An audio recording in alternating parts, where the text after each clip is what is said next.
part 1 of this series, we looked at the Gospels and Acts, and I showed you example after example where the Greek manuscripts disagreed with each other, or where the Greek produced a statement that made no sense, contradicted the context, or created a theological problem, and where a single Aramaic word resolved everything. Today, we take things further. Here's the issue. When a Greek primacist, that's someone who believes the New Testament was originally written in Greek, sees Aramaic idioms in the Gospels, they can always say, well, Jesus spoke Aramaic. Of course Luke recorded his speech patterns. Of course, there are Semitic features in the narrative. That's what you would expect from a Greek author writing about an Aramaic-speaking rabbi.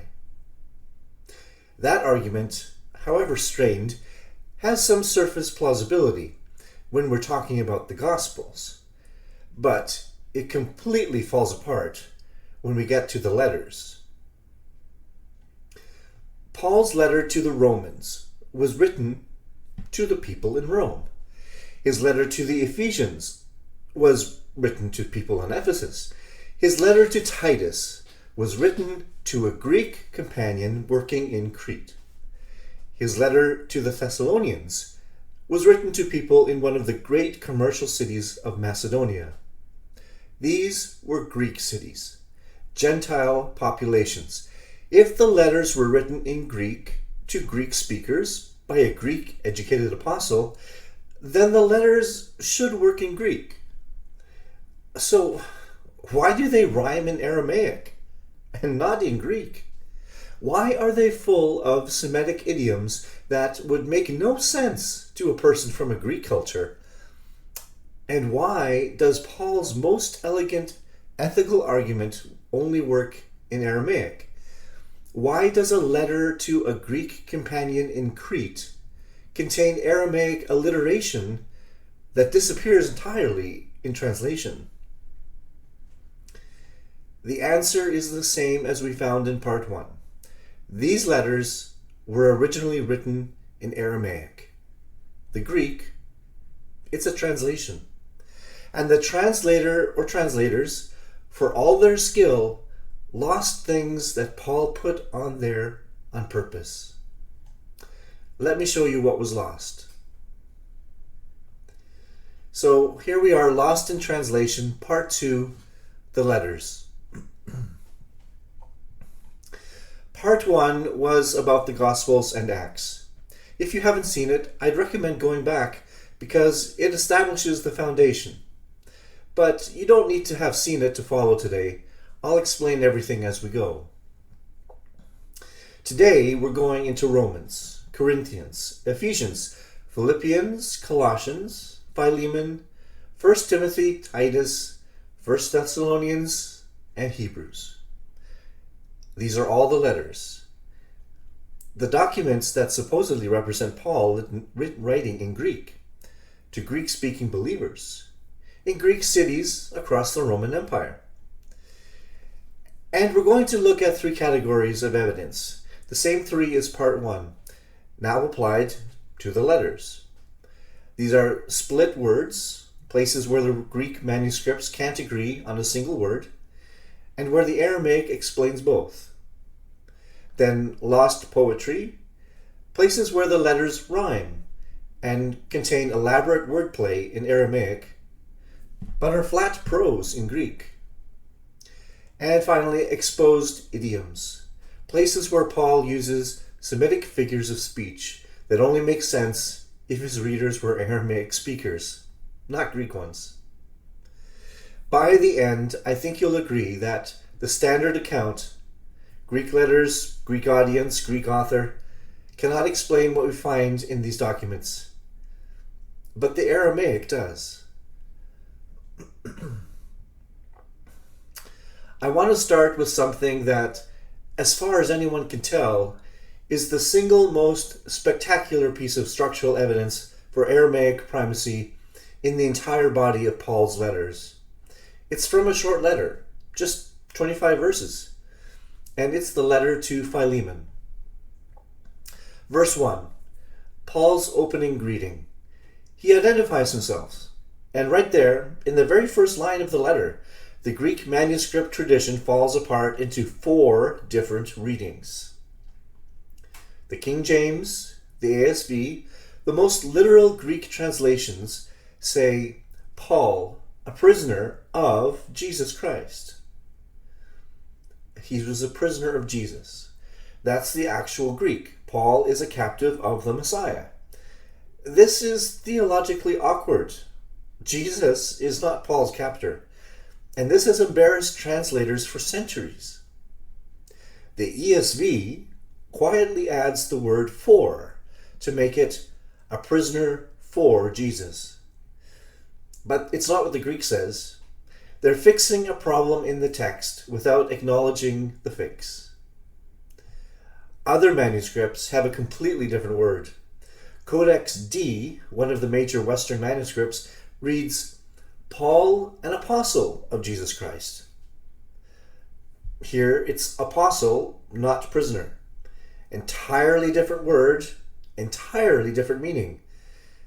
Still other manuscripts read servant, doulos in Greek, and some read bondsman. So one verse, the opening line of a letter, has 4 completely different Greek words across 4 distinct groups of manuscripts. Prisoner, apostle, servant, bondsman. How does that happen? How does a single word in a single verse produce 4 different Greek translations that don't look alike, don't sound alike, and don't even mean the same thing? The Aramaic Peshitta has one word, asiyreh. And asiyreh means all 4 of these things simultaneously. Prisoner, bondsman, someone who has voluntarily committed themselves. Servant, and the word also carries the sense of a sergeant or soldier under orders.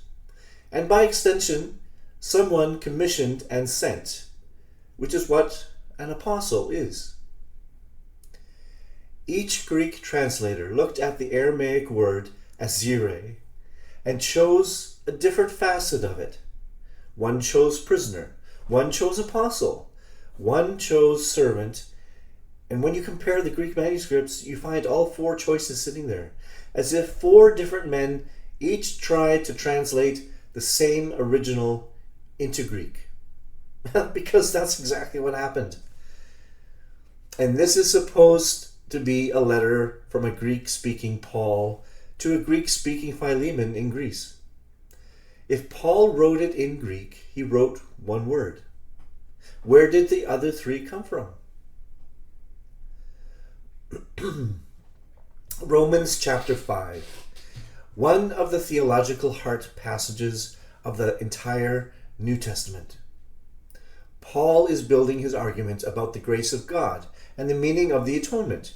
And in verse 7 he says this, For one would hardly die for a righteous man, though perhaps for the good man someone would dare even to die. What? Read that carefully. Hardly one would die for a righteous man, though perhaps for a good man someone might dare it? It's a contrast between righteous and good, suggesting that dying for a good person is somehow more conceivable than dying for a righteous one? That's a strange distinction. And it gets stranger in context, because here is Romans 5:8, the very next verse. But God demonstrates his own love toward us in that while we were yet sinners, Christ died for us. Jesus died for sinners. That's Paul's point. That's the whole argument. The whole passage is about grace extended to the undeserving. So why is verse 7 talking about dying for a righteous man? The contrast should be, you wouldn't die for a wicked man. Maybe you'd die for a good man. But Christ died for people who were neither. That's a powerful argument. Instead, The Greek gives us a muddled comparison between dying for the righteous and dying for the good, which makes no theological sense and sets up the next verse very poorly. One Aramaic letter explains everything. The Aramaic word for wicked is reshea. The Aramaic word for righteous is reshyana. The difference is the second letter, ayin versus nun. In the ancient Aramaic script, written without vowels, these two letters look almost identical. The translator read the wrong one. The correct reading of verse 7, hardly would anyone die for a wicked man, yet perhaps for a good man someone would dare to die. Now the argument works. It's hard to imagine anyone dying for a wicked person. Maybe for a truly good person, an exceptional sacrifice might happen. But Christ died for sinners, people who were neither good nor righteous. The contrast is stark, and the grace is overwhelming. Paul's argument builds exactly as it should. The Greek translator misread one letter in one Aramaic word, and in doing so, he created a theological awkwardness in one of Paul's most important passages that has puzzled careful readers ever since.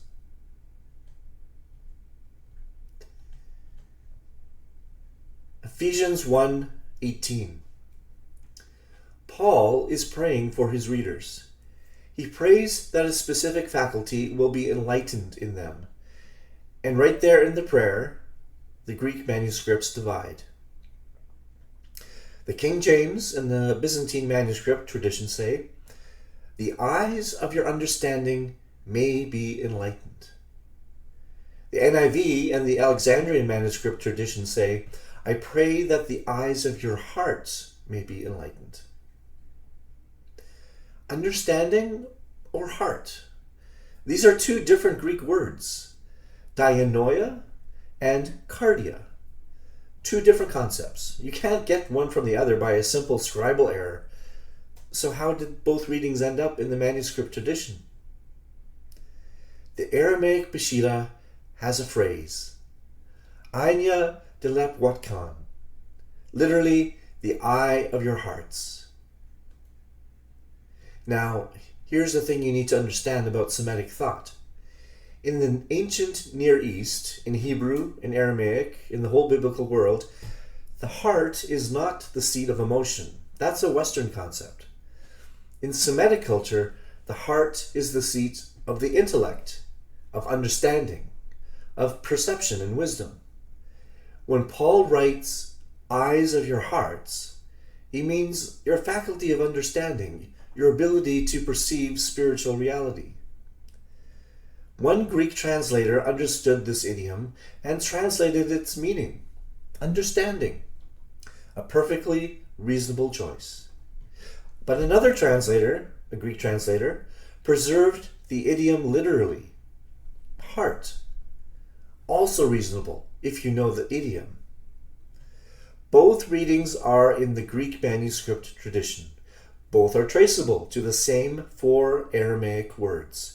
And the split between them is, once again, the fingerprint of translation from its Semitic original. But there's something else. This letter is supposedly from Paul to the Gentile church at Ephesus, a Greek city, a Greek audience. If Paul was writing in Greek to Greek speakers, why did he use a Semitic idiom? Why did he use a phrase whose meaning depends on the conceptual framework that a Greek reader would not share? In Greek thought, the heart is emotion. In Ephesian Greek reading, the eyes of your heart would not think, that's my intellectual faculty. He would think, what does a heart have to do with seeing? The idiom makes no sense outside of Aramaic culture. Paul was not writing to Greek speakers. He was writing to Aramaic-speaking believers, even in Ephesus.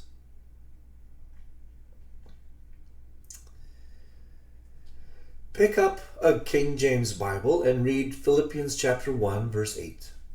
Paul says, "For God is my record, how greatly I long after you in the bowels of Jesus Christ."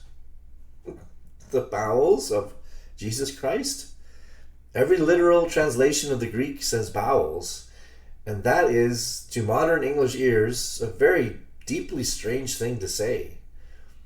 The NIV translated as the affection of Christ Jesus, which is much more comfortable, but a considerable distance from the Greek. The King James Version just gives you bowels and trusts you to cope. Here's what's happening. The Aramaic root is rachma, and rachma means the womb, the gut, the intestines. But it also means, because the gut is the seat of deep feeling in Semitic physiology, mercy, love, compassion. It's the Aramaic equivalent of what we call heartfelt. When Paul says he longs for them in the rachma of Jesus the Messiah, he's saying he longs for them in the same gut-deep mercy and love that the Messiah himself has for them. It is a beautiful and theologically rich image. The Greek translator saw rachma. He knew it meant intestines, bowels, gut. He translated it literally. And in the bowels of Jesus Christ is what every Greek Bible has said ever since. Now, this might seem like a single odd translation choice in one letter, but here's where it gets significant. The same idiom from the same Aramaic root appears in 7 New Testament books. Philippians 1:8 and 2 verse 1. Colossians chapter 3 verse 12. Philemon, it's 3 times in verses 7, 12, and 20. And it's in 1 John 3:17 and 2 Corinthians 6:12. That's 7 books.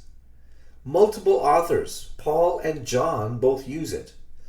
All of them using the same Semitic idiom that makes no natural sense to a Greek reader. In Greek, you do not express deep compassion through your bowels.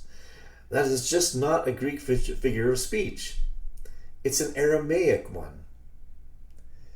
If these letters were written in Greek to Greek-speaking Gentiles, why are they saturated with an idiom that a Greek reader would find physically strange?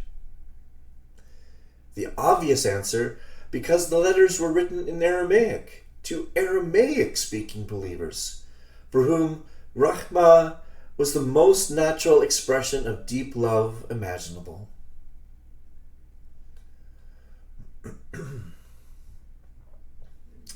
Romans chapter 13, verse 8. Paul gives a summary command. Owe nothing to anyone except to love one another, for he who loves his neighbor has fulfilled the law. It's a clear, memorable sentence. In Greek, it uses 3 unrelated words. Opholite for owe, agapete for love, and plesion for neighbor. 3 different roots, 3 different words. No relationship between them. The sentence is a command, and the command makes sense, but there is nothing memorable about its structure in Greek. In Aramaic, Paul actually wrote this. The word for "o" comes from the root KHB, Keith bait. The word for love also comes from the root KHB, Keith bait. And the word for neighbor, HRB, comes from the root KHBR, Keith bait resh. The same 2 letters with 1 added. O love neighbor. 3 words, 1 root. Paul is not just giving a command. He is building an argument on the structure of the language itself. What you owe, KHB, is love, KHB, for your neighbor, KHBR. The thing you owe and the act you owe are the same Aramaic root, and the person to whom you owe it is at the same root extended by one letter. Even the phrase one another in Aramaic has a rhythm to it, and the Greek simply doesn't carry it. In Greek, this verse is a statement. In Aramaic, it's an argument built into the bones of the words. The ethical logic is embedded into the very language. You cannot see it in Greek because in Greek there's nothing there. Paul wrote his letter to Rome in Greek to Greek speakers, supposedly.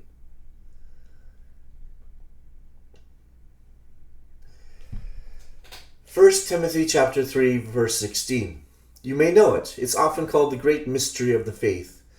Paul writes, "And by common confession, great is the mystery of godliness. He who was manifested in the flesh was vindicated in the spirit, seen by angels, proclaimed among the nations, believed on in the world, and taken up in glory." 6 paired statements.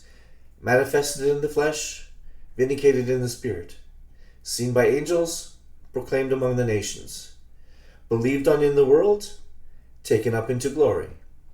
In Greek, it's a confessional formula, possibly an early hymn or creed. In Aramaic, it's considerably more than that. The last 4 phrases in Aramaic all end in the same sound. 4 lines, 4 endings. This is a deliberate rhyme scheme. Paul composed it to be heard and remembered.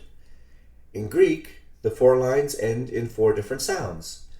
The rhyme is completely gone. But there's another layer. In the first line of the poem, the closing phrase in Aramaic is Rab Kanota, great righteousness. But Rab, great, high, and Kanota, which is phonetically close to Kana, priest, together read as high priest.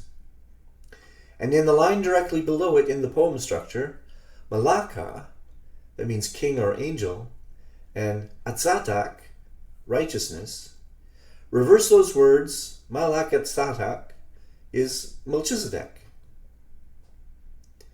Paul has encoded into the structure of this poem a contrast between the Levitical high priesthood and the priesthood of Melchizedek.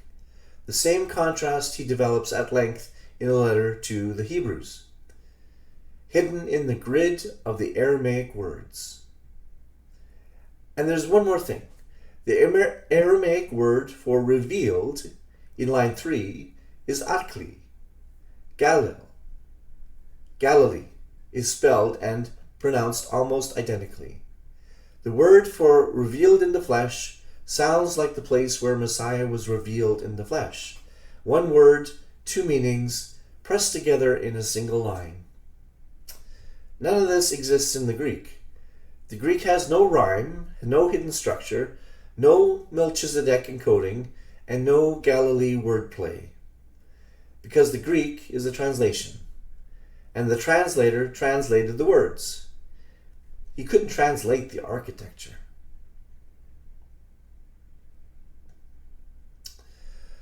I want to take a moment to address the most obvious objection to everything we've looked at so far. Someone might say, look, Paul was a Jewish man who thought in Aramaic. Of course there are going to be Semitic features to his letters. Of course there's going to be wordplay based on Aramaic roots. Even if he wrote in Greek, his mind worked in Aramaic. So the idioms and wordplays might just be the natural leakage of a Semitic thinking author writing in a second language. It's a reasonable objection, but I want to show you why it doesn't hold. The letter to Titus. Titus is a Greek, not a Jewish convert. He's a Gentile Greek, Paul's traveling companion, described in the letter as a true son in the faith. Paul is writing to him while Titus is working in Crete. It's a Greek island, Greek population, a Greek recipient. If any letter in the New Testament, which should be free of Semitic features, if any letter should work in Greek and not in Aramaic, it should be this one. But here is Titus 3, verses 4 and 5 in the LSB. But when the kindness and affection of God our Savior appeared, he saved us, not by works which we did in righteousness, but according to his mercy, through the washing of regeneration and renewing by the Holy Spirit. It's flat prose, serviceable theology. It's no particular beauty in the structure of it. But in Titus 3, verses 4 and 5 in Aramaic, the verse opens, goodness and mercy. In Aramaic, these two words are a deliberate double reflection. Two words whose meanings overlap and press against each other, like pressing two lenses together to see further. The word for goodness and the word for mercy are not just listed side by side. They are chosen because their Semitic ranges touch and deepen each other. And the closing phrase, in the renewing of the Spirit of holiness, Rocha, which is the Spirit, and Kosha, holiness, both carry the same cha sound. They are deliberate sonic pairing. It's the same pattern Paul uses in the Lord's Prayer. Kingdom, power, and glory, all threaded together with the same sound. A rhyming, alliterating letter to a Greek, in Crete, in Greek, supposedly.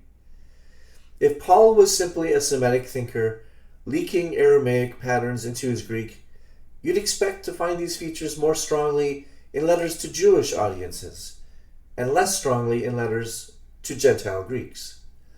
But here, in the most Greek letter in the New Testament, the Peshitta version rhymes, and the Greek version doesn't. Because Paul wrote it in Aramaic, to an Aramaic-speaking Titus, which incidentally is what the Peshitta says itself he was.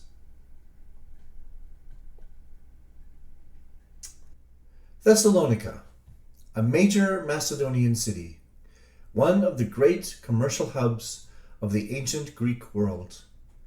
Paul's letter to the church there is generally considered one of his earliest surviving letters and one of the most straightforward theologically. 1 Thessalonians chapter 1, verses 3 to 5, Paul is commending his readers for their faith, love, and hope. And then he adds, "For our gospel did not come to you in word only, but also in power and in the Holy Spirit with full assurance." In Greek, verse 3 uses the word elpis for hope. Verse 5 uses euangelion for gospel and ekaraxmen for preaching. 3 different words, 3 different roots. No relationship between them. In Aramaic, though, Paul uses the root sabar 3 times across these verses. The patience of your hope, sabarkan. The root, sabar. The gospel, sabarta. Root, sabar. And we preached, mesabar. The root again, sabar. Hope, gospel, preaching. All the same Aramaic root. Paul is not using 3 different words for 3 different concepts. He is using one root for 3 facets of the same reality. The hope you carry, sabar, is the content of the good news, sabarta, that we announced to you, mesabar. Hope and gospel and proclamation are one thing in Aramaic, expressed through one root. The act of preaching is an act of giving hope, because the good news is fundamentally a message of hope. The structure of the argument is built into the very structure of the language. In Greek, you cannot see any of this. Elpis and Evangelion share nothing in common. The argument's linguistic spine is gone. And this is a letter to Thessalonica, a Greek city, to people who were told, or to people who we are told were Greek-speaking Macedonians. So why is Paul's most intricate wordplay in Aramaic? Because the people in Thessalonica who formed the first Christian community there were not Greek-speaking. They were Aramaic-speaking Jews and converts from the diaspora. The letters went where the Aramaic-speaking network was.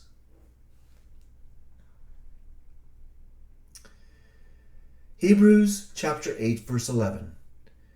The writer is quoting the great promise of Jeremiah 31:34, the New Covenant passage. And right in the middle of the quotation, the Greek manuscripts divide again. The King James, following the Byzantine Textus Receptus, says, "They shall not teach every man his neighbor." The Westcott Hort critical text, the basis of most modern translations, it says, "They shall not teach every man his fellow citizen." So, neighbor or fellow citizen? These are different Greek words, plesion and politin. Two different manuscript families, two different readings. But the Aramaic Peshitta reads, Bar Menethe, son of his city. That is an Aramaic idiom. Son of his city means a fellow citizen, a person from your own community, someone who shares your neighborhood.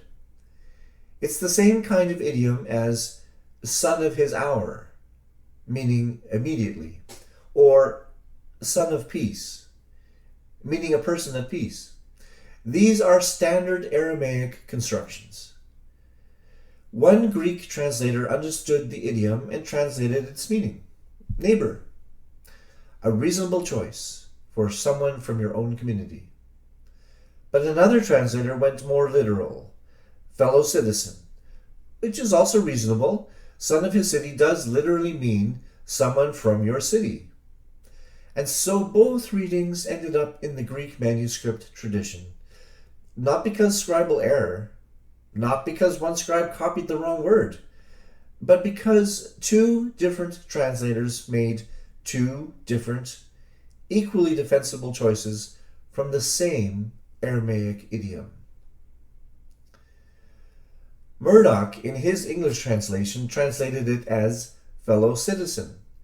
Lamsa chose to translate it as neighbor, and Etheridge went fully literal when he translated son of his city. These are three Peshitta translators for three English translations. They are exactly mirroring what happened with the Greek manuscripts, because they are all working from the same Aramaic original. Ephesians chapter 2, verses 19 to 21. Paul tells the Gentile believers in Ephesus that they are no longer outsiders. They belong. He describes their belonging in three successive images. And in Greek, you can follow the argument. But in Aramaic, you can see why the argument moves the way it does. Verse 19. You are of the household of God. Verse 20. You are built on the foundation of the apostles and prophets. And verse 21. You are a building growing into a holy temple. In Greek, this is a metaphor shift. You start as a household member, a social image, and then you become part of an architectural structure. The translation makes no real sense thematically, but it's a jump between two different images. Some readers feel it. In Aramaic, it's not a jump at all. It's one continuous movement through a single root word. The Peshitta says, sons of the house of God. The word for sons is abne, The word for stones in verse 20 is apne.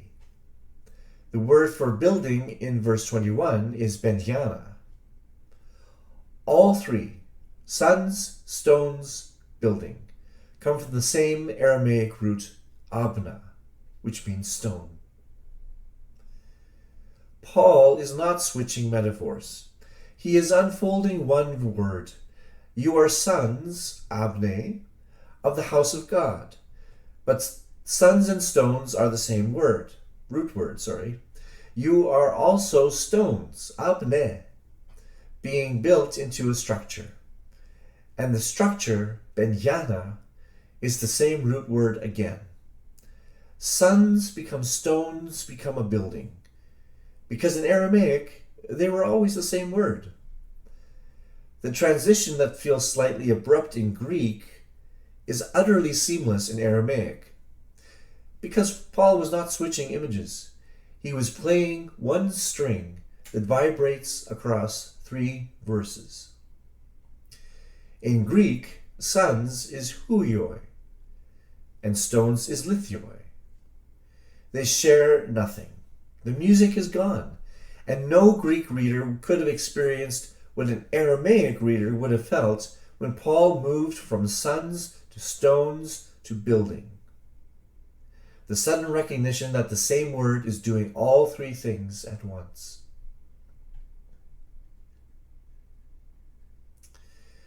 So, 10 examples from 10 letters. Let me tell you now what we've established. We've seen Paul's opening greeting in Philemon produce 4 completely different Greek words across 4 manuscript families. Because one Aramaic root, asiyreh, covers 4 meanings simultaneously. If Paul wrote in Greek, he wrote one word. There is no explanation in Greek for the other 3. We've seen Paul's great atonement argument in Romans, contradicted by its own context, because one Aramaic letter was misread, changing wicked to righteous, and making verse 7 appear to conflict with verse 8. That's one letter. 2,000 years of puzzlement. We've seen a prayer in Ephesians split the Greek manuscripts because it was built on an Aramaic idiom that one translator understood idiomatically and the other translated literally. We've seen the bowels of Jesus Christ appear in 7 New Testament books because the Aramaic word rachma is the natural idiom for deep compassion, and the Greek translator didn't always know what to do with it.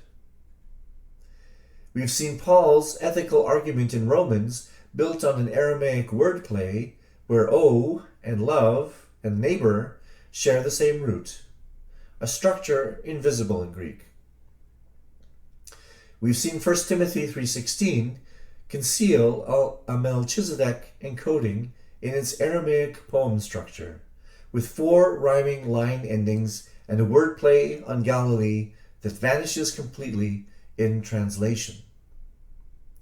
We've seen Titus 3 rhyme and alliterate in Aramaic, but be flat prose in Greek, in the most supposedly Greek letter in the New Testament. We've seen hope, gospel, and preaching share one Aramaic root in a letter to Thessalonica, weaving Paul's entire opening commendation into a single linguistic concept. We've seen an Aramaic idiom, son of his city, produce 2 different Greek readings in Hebrews as 2 translators made 2 different reasonable choices from the same phrase. And we've seen sons become stones, become building in Ephesians. One Aramaic root unfolding across 3 verses in a movement that is seamless in Aramaic, but it's a metaphor shift in Greek. The standard account says Paul wrote letters in Greek to Greek-speaking Gentiles in Greek cities. But the letters rhyme in Aramaic and not in Greek. They contain idioms that only work for Aramaic speakers. Their theological arguments are structured on Aramaic wordplays. Their manuscript variants are explained by Aramaic translation choices. At some point, the evidence stops being compatible with the standard account. Paul was a poet in Aramaic. His Greek translators were not poets. The wordplay, the rhyme, the encoded structures, the root-based arguments, these are features of the original. The Greek, it preserved the meaning, yes, most of the time, but it couldn't preserve the music. They were writing to Aramaic speakers, even in Rome, even in Ephesus, even in Crete. The letters followed the network of Aramaic-speaking Jewish and Gentile believers wherever they had settled in the world over there. And the letters were written in the language that network shared. What we have in the Greek is a faithful and valuable translation. But it is a translation. And what was lost in the translation was more than we ever knew. That's part 2. 10 letters, 10 examples, all of them pointing in the same direction. If you've been following this series from the beginning, you've now seen the historical case, the scholars and the communities that preserved the Peshitta, and you've seen the textual case, specific words, specific verses, specific structures that only make sense in Aramaic. Parts 1 and 2 of Lost in Translation have focused on the most immediate evidence, the places where the Greek went wrong and the Aramaic is right. But there is considerably more in the source material that we've been working from. The Aramaic New Testament, it's been there all along. It just needed someone to listen to it. Thanks for watching.